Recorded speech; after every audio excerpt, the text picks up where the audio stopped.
So, in the last video, I stated that there was a new project in the works, something that I was, being a bit unclear about. Well, now the time has come to be a bit clearer because, well, it's released.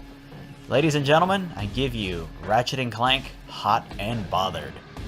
So, why Ratchet and Clank? Why try to bring that into Doom? Something that's so cartoony, being brought into something that's so cartoony, but in a very different way. Well, the answer is I absolutely adore the Ratchet and Clank series. I love its weapons, I love its characters, I love its basically everything. And I just wanted to try and bring its mechanics into the Doom formula and see how things got on, what would need to be changed, and if the thing would even be fun in the first place. And to be honest, despite all the roadblocks that came from basically changing the way that Doom is structured, I had a blast creating this. But I'm gonna shut up for now. I'll let the mod speak for itself for a little while before I come back and say a few things and close out this video with a tour of the hub for what will be the Megawad packaged inside this mod. The gameplay you're seeing includes Doom Metal Volume 4 and a slightly expanded, fixed-up version of Bolognese, the Brutal Doom Gore mod. This version of Bolognese will be packaged in with Hot and Bothered, as well as updates of Quakestyle Unbound and Quakestyle ZX. Anyway, enjoy.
So one thing that should be apparent right off the bat is the fact that this is a very focused mod compared to Quake-Style Unbound. It sticks a lot more tightly to its theme and its scope. After finishing Quake-Style Unbound, I needed something way simpler to sink my teeth into, and while I wouldn't necessarily have called this an easy mod to develop, simpler is definitely an appropriate word. Even with the abundance of persistent ACS scripting, this mod took a hell of a lot less time to put together, about 4 or 5 months as opposed to 2 years to put together Unbound. The most interesting part of doing this is just what got changed in the process of adapting, and also in incorporating my own creative liberties into the mod project as a whole. What was most interesting was seeing how things changed as I adapted them over from a third-person platformer shooter type of affair to a strict first-person shooter. Some weapon behaviors had to be changed completely, such as the Tesla Claw being reworked into essentially the lightning gun / thunderbolt from the Quake series. That being said, I did take my own creative liberties here and there, such as changing the Mine Glove from Ratchet & Clank 1 into the Gravity Mine that you're seeing here. I initially had something more like the Mine Glove, but it ended up just being the Bomb Glove, but a bit more unwieldy. Some other weapon casualties that happened over the course of the project, the Pyrocitor was lost, as it was basically just the lava gun, which I wasn't dropping that. Mainly because of the liquid nitrogen gun that it evolves into being so much fun to use. Another point of concern was that bringing in Bolognese might clash with the overall theme and tone of the mod, but I feel that this sort of dissonant clash of really kiddie cartoony with more gritty cartoony actually made Bolognese work perfectly. I feel like it's an absolutely fantastic fit. That'll do it for this video. As always, there's a link to download the mod in the description below. I'll also leave links to download Bolognese and Doom Metal Volume 4. This has been TBG. You guys take care.